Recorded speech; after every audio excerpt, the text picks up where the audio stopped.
बिस्मिल्लाहिर्रहमानिर्रहीम। अस्सलाम वालेकुम। आपका दोस्त सलमान हैदर। दुआ है परवरदिगार से कि उसने आपको और आपके अहले खाना को अपनी हिफ्ज़ व अमान में रखा हुआ। मेजर खुर्रम रोकड़ी को मैं प्लांटेड आदमी ना कहूं तो मैं क्या कहूं।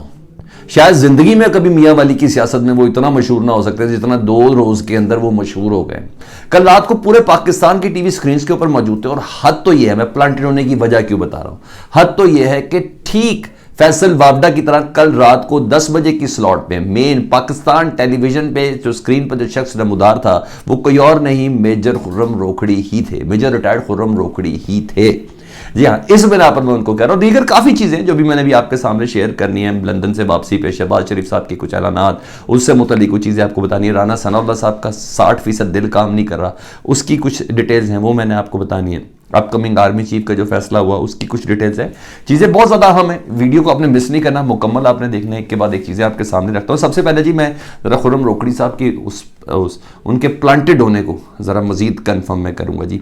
मेरी ना कल इस्लामाबाद के कुछ अच्छे बीट रिपोर्टर्स वगैरह से मुलाकात थी जो आए रोज़ बनी गाला को ही कवर करते थे, इमरान खान साहब को ही कवर करते, यानी पीट के ही जिनकी बीट थी। मैंने उन सबसे पूछा कि भाई एक किरदार है जो मशकूक होता जा रहा है खुर्रम रोकड़ी साहब की शक्ल में। ये अचानक प्लांट किया गया जियो की स्क्रीन पर हामिद मीर साहब के सामने। ये इस किरदार में क्या जान है? जय इसके कि मैं बहुत अरसा पाकिस्तान तहरीक इंसाफ की लीडरशिप को काफ़ी अर्सा कवर करता रहा हूँ एज एंकर और फील्ड के अंदर भी। तो उन्हें कहा इस शख्स को हम लोग नहीं जानते। एक भी शख्स ऐसा नहीं है कि जो ये कह के मैंने इसको यूं अपनी आंखों से बनी गाला के अंदर कहीं देखा या कभी हमने इसको किसी कोर कमेटी के इजलास के अंदर देखा हो। खुर्रम रोकड़ी साहब को हमने आज तक नहीं देखा इस शख्स को। ठीक हो गए, कैसा भी है कि इमरान खान साहब के करीब कोई ऐसे लोग भी होते हैं जो सामने नजर नहीं आते, पीछे से काम कर रहे होते हैं, वो हो सकते हैं। लेकिन मैं आपको अल्लाह को हाजिर नाजिर जानकर किसी नेगेटिव रिपोर्टिंग से हट के मैं आपको बता रहा हूं कि जो मेरी गुफ्तगू हुई मैं उस बिना पर आपको बता रहा हूं। उन्हें कि ना ही सीनियर लीडरशिप के साथ कभी ये शख्स नजर आया, ना ही कोर कमेटी की किसी मीटिंग में ये नजर आए, ना ही पार्टी की फैसला साजी में इन साहब ने कभी कोई किरदार अदा किया या ये नजर आए हो या कुछ हो। ऐसे कई लोग हैं जो इमरान खान साहब के बहुत ज़्यादा करीब है लेकिन पार्टी के अंदर फैसला साजी के अंदर, जैसा सलमान अहमद साहब जो सिंगर हैं जिन्होंने ये सारा जनरल फैसल साहब से वाला मामला ये सारा सामने लेके आए थे स्टार्ट में, जिन्होंने अपनी वीडियो पैगाम के जरिए लेके आए थे, तो वो तक भी किसी फैसला साजी में नहीं है। इमरान खान साहब के दोस्त हैं, बहुत ज़्यादा करीब है, जुनून के दौर में, वर्ल्ड कप के दौर में ये सब चीज़ें थी, मगर फैसला इस तरह के कई और भी किरदार है जो बनी गाला के अंदर रहते हैं। तो कहीं भी खुर्रम रोकड़ी साहब नहीं थे, ठीक है जी, ना ही सीईसी की किसी कमेटी के कोई मेंबर थे, ना कोई ऐसा था। ये अचानक से हुए हैं और पार्टी का मैंडेट लेके जियो न्यूज़ की स्क्रीन पर आ गए। हालांकि खुद इमरान खान साहब की जानिब से ये ऐलानिया कहा गया कि पार्टी में मुज़ाकरात का मैंडेट अगर किसी के पास है वो सदर पाकिस्तान डॉक्टर आरिफ अलवी के पास है। जिसने भी मुज़ाकरात करने या जो भी मुज़ाकरात होंगे उनके थ्रू होंगे जी। तो बहरा खुर्रम साहब आ गए और रात को ना पाकिस्तान तहरीक इंसाफ ने हमेशा की तरह, वो अपन टेंशन नहीं लेते इमरान खान साहब, उन्होंने ना पहले शो कॉज दिया और अब उनको मुकम्मल तौर पर फारिग कर दिया। बुनियादी रुकनीत ही ख़त्म कर दी खुर्रम रोकड़ी साहब की। और कल रात को सारी स्क्रीन्स के अंदर थे। मैंने बोला कि शायद इतने मशहूर नहीं थे जितने वो मशहूर हुए। फैसल वावडा साहब को भी प्रेस कॉन्फ्रेंस की थी ना तो पीटीवी लाइव कट करता था। मैं हैरान था कि पाकिस्तान तहरीक इंसाफ के एक रहनुमा जो सेनेटर भी नहीं है उनको लाइव कट कर दिया है पीटीवी ने उस प्रेस कॉन्फ्रेंस में, और इमरान खान को लाइव कट करना मना है। ये बड़ी बात थी ना। बहरहाल मैंने आपको प्लांटेड लफ्ज़ इसीलिए सारा इस्तेमाल किया कि ये सब चीज़ें बड़ी तरीके से चल रही होती हैं। बैक एंड पे बहुत कुछ चल रहा होता है, मैं और आप बहुत मासूम है, ठीक है, मगर इतनी भी मासूम रहना नहीं ना। वो चीज़ें हमने डेफिनेटली एक दूसरे के साथ शेयर ज़रूर कर ली है जी। अच्छा, फिर पीटीआई ने ना बाकायदा तौर पर उनकी बुनियादी रुकनीत मनसूख कर दी। ज़ाहिर बात है पार्टी पॉलिसी के ख़िलाफ़ गए थे, उनको इजाज़त थी नहीं। जियो का वैसे ही बाइकआउट किया हुआ पाकिस्तान तहरीक इंसाफ ने, और उनके इस फेल के बाद पार्टी पर ही उंगलियाँ उठी, पीटीआई पर ही उंगलियाँ उठी कि भाई आपकी पार्टी में इत्तफाक नहीं है। फैसल वावडा की बारी भी यही हो ना। हालांकि फ़र्क कुछ नहीं पड़ता इमरान खान को उन चीज़ों से, ना ही पार्टी को। इमरान खान को मुझे हैरान हूँ क्यों कौन सा बुलेट प्रूफ है या पत्थर प्रूफ आदमी है, उनको इन चीज़ों से उनकी साख को किसी किस्म का कोई फ़र्क नहीं पड़ता। ये 2 दिन की चादरी थी। खुर्रम रोकड़ी साहब मशहूर हो गए, अलमशहूर हो गए जी मियाँ वाली की सियासत के अंदर। सियासत के अंदर कि जिस तरह उन्होंने स्क्रीन के अंदर टाइम दे लिया, मलिक साहब नसरुल्लाह मलिक साहब के साथ थे और फिर दूसरे दीगर प्रोग्राम पीटीवी में थे, तो वो खैर अब तो उनका वो हो गया, वो 2-3 दिन इसी तरह ही रहेंगे। तो पार्टी में बदनामी हुई है उनकी स्क्रीन पर जाने के से आमिर मीर के प्रोग्राम की वजह से। तो इमरान खान साहब ने मेजर जनरल फैसल साहब को अपनी नशिस्त पर रखा हुआ जी, और ये उनकी तारीफ़ें कर रहे हैं। तो पार्टी का एज अ मेंबर तो नहीं बनता ना उनका ये करना, तो नहीं बनता, तो इस वजह से उन्होंने उनको बुनियादी रुकनीत उनकी मनसूख कर दी है। तो ये सारी चीज़ें रात गए। पार्टी का जो गद्दार था, अकॉर्डिंग टू मुझे जितना लगता है कि जो इमरान खान का गद्दार है वो फ़ौरन पीटीपी पे जगह मिल जाती है, ये भी बड़ी मज़ेदार चीज़ है। खैर आने वाले दिनों में सब चीज़ें आपके और हमारे सामने होंगी। सीसीपीओ लाहौर जी गुलाम महमूद डोगर साहब को रिलीव मिल गया है। सबसे पहले इनका जो एक ट्रिब्यूनल होता है, फेडरल सर्विस ट्रिब्यूनल, उन्होंने उनकी मुअत्तली रोक दी है और मौखर कर दी है कानून के मुताबिक। वो सीसीपीओ लाहौर है। अब ये देखें तगड़े तरीके से कैसे आते हैं, ठीक है। जो हेजिटेशन थी वो भी ख़त्म हो गई है। वफाकी हुकूमत का जो कदम था ना, बैकफायर कर गया कि उनको नौकरी से फारिग कर देने की जो धमकी दी थी, तो वो बिल्कुल बैकफायर कर गया।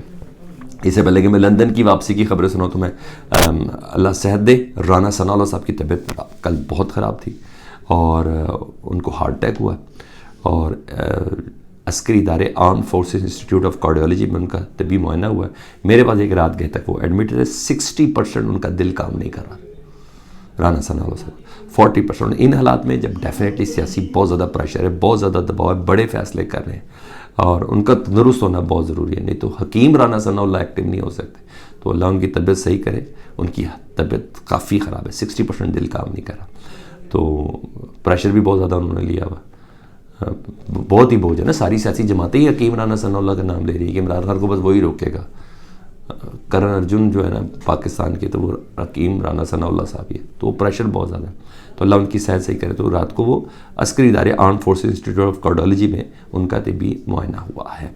अब आ जाऊँ ज़रा उस अहम और बड़ी खबर की तरफ। मैंने कहा था जिसका फैसला हो गया है, लेकिन उस मीटिंग के अंदर ही लंदन की 4 मुलाकातें शहबाज शरीफ, नवाज शरीफ और फैमिली और फिर कुछ इत्तेहादी उनके साथ कंसेंसस के साथ, मगर अभी बाकी इत्तेहादियों से पाकिस्तान में आके बात होनी है। आज पहुँचेंगे शहबाज शरीफ साहब आज, तो वो सारी बातें करेंगे। क्रक्स ये हुआ कि कोई भी मिनट शेयर नहीं करना मीडिया के सामने इन 4 मुलाकातों का। बहरहाल वापसी हो गई है शहबाज शरीफ साहब की।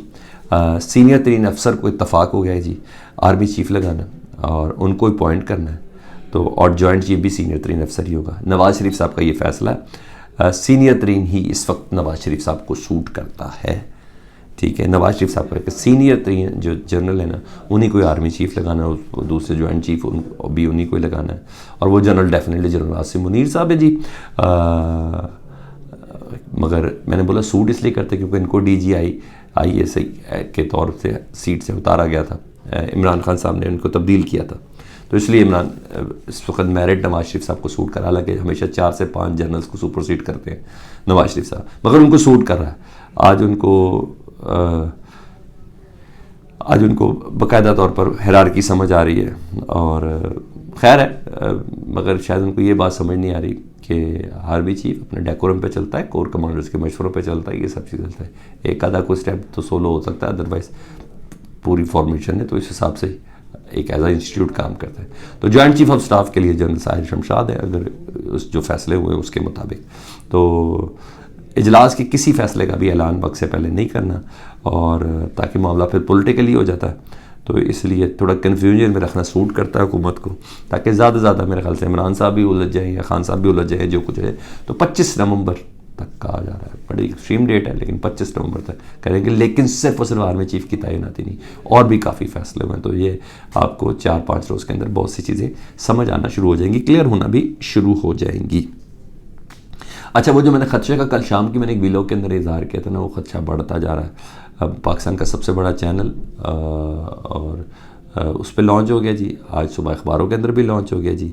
अंसार अब्बासी साहब की रिपोर्ट है जी, और जो वो करना चाह रही है वो कर दिए जी, जो मदद करना चाहती है इमरान खान साहब के ऊपर हमले के हवाले से, चीज़ों को ड्रैग जिस तरह करना है जी, वो कर दिया। उन्होंने कहा जी ISI के अलावा एक और एजेंसी है, अंसार अब्बासी साहब ये खबर दे रहे हैं, ISI के अलावा एक और एजेंसी है जी, और डेफिनेटली वो कौन सी होगी, IB होगी जी। हाँ जी, उन्होंने इंकशाफ किया कि जांबाग शख्स जो मौज़ूम है ना इमरान खान साहब पे कातलाना हमले का, वो उसको गोली नवीद की नहीं लगी, उसको किसी और राइफल की लगी, यानी इमरान खान के किसी सिक्योरिटी की गोली से वो जाम बहक हुआ है। अब यानी इमरान खान साहब के ही सिक्योरिटी गार्ड के ऊपर इल्ज़ाम लग रहा है। इनको आईबी की रिपोर्ट मिल गई है, क्या रिपोर्टें मिल जाती हैं इनको, बहरहाल अभी तक कोई फाइंडिंग तो होने दो, कोई फॉरेंसिक की रिपोर्ट तो मुकम्मल तौर पर सामने आने दो, कोई जेआईटी को कोई काम करने दो। वो इन सबसे तेज़ बहुत चल रहे हैं, बहुत तेज़ चल रहे हैं। अच्छा ठीक है, अब ये इस पर खेलेंगे, ये मैं आपको बता दूँ, इस रिपोर्ट पे खेलेंगे। इंसार अब्बासी साहब जियो की स्क्रीन से सारी बात ड्रैग करना ना, इस पे खेलेंगे कि जी देखें खान साहब के गार्ड ने ही कारकुन मार दिया और ये कर दिया वो कर दिया, इस पर के ऊपर ये लोग चलेंगे। तो बहरहाल मैंने आपको ये सारी की सारी खबरें आपके सामने रख दी हैं, और आपने ड्रैग नहीं होना दाएँ बाएँ की खबरों पे। ये लोग अपनी रेटिंग शेटिंग के लिए, व्यूज़ व्यूज़ के लिए ना बहुत उल्टी सीधी बातें कर रहे हैं, उसकी तरफ नहीं जाना। जो खबर है, एक्चुअल खबर है, उसके ऊपर रहना, ये मैं बोलूँगा। एक्सट्रीम लेवल पे नहीं जाना। आप अपना बहुत ज़्यादा ख्याल रखें। फीडबैक से मुतल्लिक आगा कीजिएगा। अल्लाहुम्मा सल्ली अला मुहम्मदिन व आले मुहम्मद।